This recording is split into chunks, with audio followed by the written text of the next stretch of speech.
नमस्कार दोस्तों, आप सभी का हमारे YouTube चैनल राउंड ट्रिक 2.0 में स्वागत है। आज मैं आपके लिए बहुत ही इंपॉर्टेंट क्वेश्चन लेकर के आया हूं और जितने भी बच्चे इस वीडियो को देख रहे हैं चैनल को तुरंत सब्सक्राइब कर लें, क्योंकि मैं रेगुलर वीडियोस लेकर के आऊंगा जिससे कि आपके एग्जाम की तैयारी कम समय में और जल्दी हो जाए। तो चलिए स्टार्ट करते हैं। पहला सवाल है, यदि 56 गुने 11 बराबर 9, 37 गुने 13 बराबर 6 तथा 42 गुने 11 बराबर 3 हो तो 87 गुने 77 का मान बताइए। आप अच्छे तरीके से जानते हैं कि 56 का गुना 11 से करने पे 9 नहीं आ सकता, लेकिन लॉजिक है, बिना लॉजिक के तो कोई सवाल नहीं होता। ठीक है, आप अच्छे से जानते हैं। तो 56 और 11 का कुछ ना कुछ ऐसा हमें करना होगा जिससे कि ये 9 बन जाए। अब करेंगे क्या, देखिएगा। हमें दिया गया है 56 गुने 11 बराबर 9, यही तो दिया गया है। मैं इसमें देखिए क्या कर सकता हूं, इन दोनों संख्याओं को जोड़ लेता हूं। 5 और 6 को जोड़ूंगा तो 5 और 6 11 होता है। इन दो संख्याओं को भी जोड़ लेता हूं, 1 और 1 2 हो जाएगा और दोनों का अंतर कर दूंगा। 11 में से 2 घटा दूंगा, 9 हो जाएगा। इस तरीके से आपका 9 आएगा। उसी तरीके से बिल्कुल आगे वाली संख्या भी आनी चाहिए। 37 गुने 13 बराबर 6 दिया गया। बिल्कुल यही लॉजिक से यहां पे संख्या मिलनी चाहिए। इन दोनों संख्याओं को जोड़ लो, 3 और 7 10, 1 और 3 4, दोनों का अंतर कर लो, 10 में से 4 जाएगा, 6 आ जाएगा। देखो 6 दिया गया। सेम लॉजिक है, आगे भी सेम लॉजिक ही लगाना है। 42 गुने 11 बराबर 3, देखो आपस में जोड़ो, 4 और 2 को जोड़ेंगे 6, 1 और 1 2 और 6 में से जाएगा 2, तो 6 में से यहां पे 2 जाएगा तो भैया कितना हो जाएगा, 6 में से 2 जाएगा तो 4। ठीक है भाई, देखो 4 और 2 को मैंने जोड़ा 6, 1 और 1 को जोड़ा 2 और 4 में से यहां पे 6 में से 2 को मैं माइनस करूंगा तो 4 आएगा, लेकिन यहां तो 3 दिया गया। तो कुछ ना कुछ तो गड़बड़ है, सवाल में कोई ना कोई गड़बड़ तो जरूर हुई है। ठीक है, मैं यहां पे चेक कर लेता हूं क्या गड़बड़ है। यहां पे ये जो 11 है ना, ये 11 नहीं, यहां पे 12 दिया गया है। सॉरी, ये 11 गलती से लिख दिया है, 12 दिया गया है यहां पे 12। तो आप 1 और 2 को जब जोड़ेंगे तो यहां पे 3 मिलेगा और 6 में से 3 को माइनस करोगे तो 3 आएगा। इस तरीके से आपको यहां 3 दिया गया। ठीक है, यहां पे संख्या 12 थी जो कि गलती से 11 लिख दी गई है। ठीक है, चलिए आगे दिया गया है आपका 87 गुने 77 का मान हमें बताना है। ठीक है, आसानी से बता देंगे, कोई जल्दबाजी नहीं है, तरीका वही है। 8 7 15, 7 और 7 14, 15 में से 14 घटा दीजिए, 1 आ जाएगा आपके सवाल का सही आंसर। पहला ऑप्शन बिल्कुल सही जवाब। सभी को समझ में आ गया ना। अब देखते हैं अगला प्रश्न। अगला प्रश्न है, चित्र में दिखाए गए शीट के अनुसार बॉक्स बनाया जा सकता है। बॉक्स में सी के विपरीत सतह पर कौन सा अक्षर होगा? सी के विपरीत, सी कहां पे, ये रहा।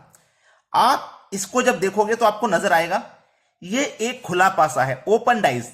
ठीक है, खुला हुआ पासा है जिसकी 6 की 6 दिशाएं आपको दिखाई गई हैं। अब कोई भी पासा हो जिसकी 6 की 6 दिशाएं आपको दिखाई जाएं, तो वहां पे आप एक बात याद रखना, एक संख्या को छोड़ करके रिलेशन बनता है। एक संख्या को छोड़ करके, चाहे आप रिलेशन ऐसे बनाएं चाहे रिलेशन आप ऐसे बनाएं, एक संख्या को छोड़ के बनाना है। जैसे अब सी के विपरीत पूछा है क्या है, तो सी आपका देखो कहां पर है, ये रहा। अब आप ऐसे चलोगे तो एक संख्या को छोड़ के चलोगे, तो ऐसे चलोगे, एक संख्या यहां पे बी आ रही है, बी को आपको छोड़ना पड़ेगा, तब आगे वाली संख्या लेनी है, लेकिन आगे कोई संख्या नहीं है। तो इधर की साइड मत बढ़िए, इधर की साइड बढ़ लीजिए। यहां सी यहां पर है, यहां से मैं एक संख्या को छोड़ के आगे आऊंगा, एक संख्या को छोड़ के मैं यहां से आगे आऊंगा, तो मैं ई को छोड़ करके आगे आ रहा हूं ना, ई को छोड़ करके आगे आ रहा हूं यहां पे। तो यहां कौन सा है, डी है। ए नहीं, ए तो नीचे है, इस वाली रो में आना है जिस रो में सी है। तो सी के पहले एक संख्या छोड़ के पहले आएंगे तो डी है। तो मतलब सी का विपरीत आपका डी हो जाएगा। आपको ऐसे बनाना है रिलेशन या फिर ऐसे। अगर आप ऐसे बनाओगे तो देखो कैसे बनाओगे। जैसे मान लेता वो पूछता ए का विपरीत, तो ए आपका यहां पर है, यहां के बाद एक संख्या को छोड़ोगे ऊपर, तो डी को छोड़ दोगे, यहां पे देखो कौन सी आ रही है, एफ आ रही है, तो ए का विपरीत एफ हो जाएगा और एफ का विपरीत ए। इस तरीके से बनता है रिलेशन ओपन डाइस में। पूछा था सी का विपरीत, तो सी का विपरीत डी हो जाएगा। पहला ऑप्शन हो जाएगा प्रश्न का बिल्कुल सही आंसर। अब देखते हैं अगला सवाल। अगला प्रश्न है, निम्नलिखित शब्दों को अंग्रेजी शब्दकोश के अनुसार क्रम में रखने पर कौन सा शब्द तीसरे स्थान पर होगा? अंग्रेजी शब्दकोश के अनुसार है, मतलब ए से रखना, ए बी सी ऐसे, इस तरीके से रखना। ए के बाद में जैसे बी आता है, बी के बाद में सी आता है, इस तरीके से रखना। तो देखो सभी में के आपका कॉमन है, सबसे पहला अक्षर के है और दूसरा अक्षर सभी में एन है, तो इसको हटा दीजिए। के और एन तो कॉमन है। अब उसके बाद में देखिए, उसके बाद में मैं देखूंगा ए आ रहा है, तो ये मेरा पहले नंबर पे हो जाएगा, क्योंकि ए सबसे पहला अल्फाबेट होता है ना, तो ये मेरा पहले नंबर पे हो जाएगा।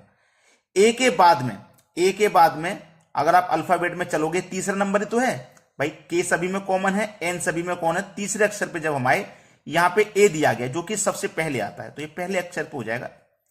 दूसरे स्थान पे क्या होगा, आई दिया गया है, ओ दिया गया है, ओ दिया गया, तो ओ देखो आप 15 नंबर पे आता है, आई 9 नंबर पे आता है, तो ये दूसरे नंबर पे आ जाएगा, क्योंकि सबसे पहले ए आता है, ए के बाद में आई आता है अल्फाबेट में।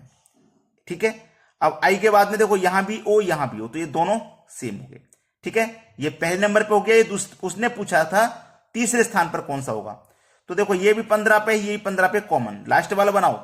ये डब्ल्यू है, ये बी दूसरे नंबर पे आता है अल्फाबेट में, ये दूसरे नंबर पे आता है, तो यहां पे देखो पहले नंबर पे ये हो गया, दूसरे नंबर पे हो गया, बी दूसरे नंबर पे आता है, तो ये तीसरे नंबर पे हो जाएगा। डी ऑप्शन है बिल्कुल सही जवाब। आप अल्फाबेट के अनुसार बनाएंगे इसको। ठीक है, चलिए अब देखेंगे अगला सवाल। अगला प्रश्न है 879 का रिलेशन 8 से है, 625 का रिलेशन 1 से है और 586 का रिलेशन 9 से है, तो 785 का रिलेशन क्या होगा। बहुत ही अच्छा सवाल है। ऐसा प्रश्न आपको दिया गया है कि भाई इतनी बड़ी संख्या से इतनी छोटी संख्या आपको बनानी है, और बनेगी भी जरूर, क्योंकि लॉजिक है भाई। देखो 879 का रिलेशन आपको 8 से बनाना है, तो आपको इसमें करना क्या है, पहली वाली जो संख्या ना वो उसे एज इट इज लिख देना है, और जो दूसरी संख्या है, ये जो दूसरी संख्या दोनों को जोड़ के लिखना है। 7 और 9 को जोड़ूंगा मैं 16 हो जाएगा, दोनों का कर दो भाई अंतर, 16 और 8 का अंतर 8 आ जाएगा। देखो 8 का रिलेशन बन गया 8 से। दूसरा है मेरा 625 का रिलेशन 1 से। सेम लॉजिक यही फॉलो करना है, पहली संख्या को एज इट इज लिखना है, दूसरी संख्या को जोड़ के, तो 2 और 5 7। अब क्या कर देना, दोनों का अंतर। अंतर का मतलब होता है बड़ी संख्या में से छोटी को घटा देना, तो बड़ी संख्या 7 है, उसमें से मैं 6 को घटा दूंगा तो 1 आ जाएगा। देखो 1 बन गया। आगे बढ़िए, 586 का रिलेशन 9 से है।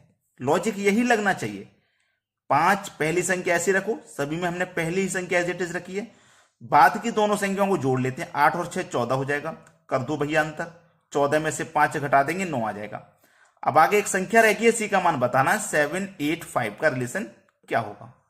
चलिए पहली संख्या को एज इट इज रखिए, 8 और 5 13, कर दो अंतर, तो 13 में से आप 7 को घटा दोगे 6 आ जाएगा। ये 6 आपका आंसर है। क्या है आपका आंसर? 6। पहला ऑप्शन बिल्कुल सही जवाब। अब देखते हैं अगला प्रश्न। अगला प्रश्न है 16 है, 64 है, 49 है, क्वेश्चन मार्क है। देखिएगा, अगर आपको स्क्वायर और क्यूब याद हैं तो आप आसानी से इस प्रश्न को बना सकते हो, क्योंकि ये क्या है आपका 4 का स्क्वायर, ठीक है, और ये है आपका 8 का स्क्वायर, फिर ये 7 का स्क्वायर, तो यहां पे भी स्क्वायर वाली संख्या आनी चाहिए, ठीक है। लेकिन मुझे एक बात और मालूम है कि ये 8 का स्क्वायर है, लेकिन 4 का क्यूब भी तो है भाई। 4 का स्क्वायर 16, 4 का क्यूब 64। बिल्कुल उसी तरीके से 7 का स्क्वायर 49। देखिए जिस संख्या का मैंने स्क्वायर किया उसी का क्यूब किया है, तो जिसका मैं स्क्वायर करूंगा उसी का क्यूब, मतलब 7 का ही मैं क्यूब करूंगा। और 7 का क्यूब क्या होता है भाई? 7 का क्यूब होता है 343, जो कि मेरे सी ऑप्शन में दिया गया है। यह बिल्कुल सही जवाब है। सभी को समझ में आ गया? अब देखते हैं अगला प्रश्न। अगला प्रश्न है, एक राशि पर 10% प्रति वर्ष की दर से 12 महीनों का साधारण ब्याज 935 रुपए है। राशि का मान क्या है? यानी कि मूलधन पूछ रहा है भाई। मूलधन क्या होता है? अपने आप में 100%। तो जो वो पूछ रहा है वो 100% का मान पूछ रहा है। चलिए, एक राशि 10% प्रति वर्ष की दर से 12 महीनों में, 12 महीने का मतलब एक साल में 935 रुपए हो गए।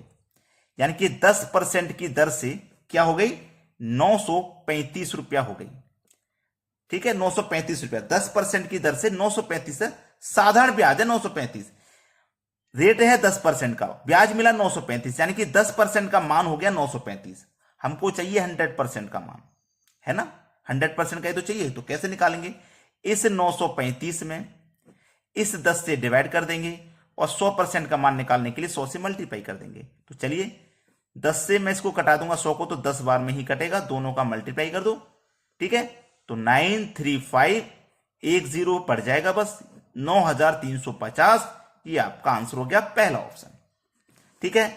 अब भाई एक रिक्वेस्ट हमारी भी मान लीजिए कि लाइक आपको करना है, वीडियो को एक लाइक करके जाइएगा। ठीक है दोस्तों, धन्यवाद।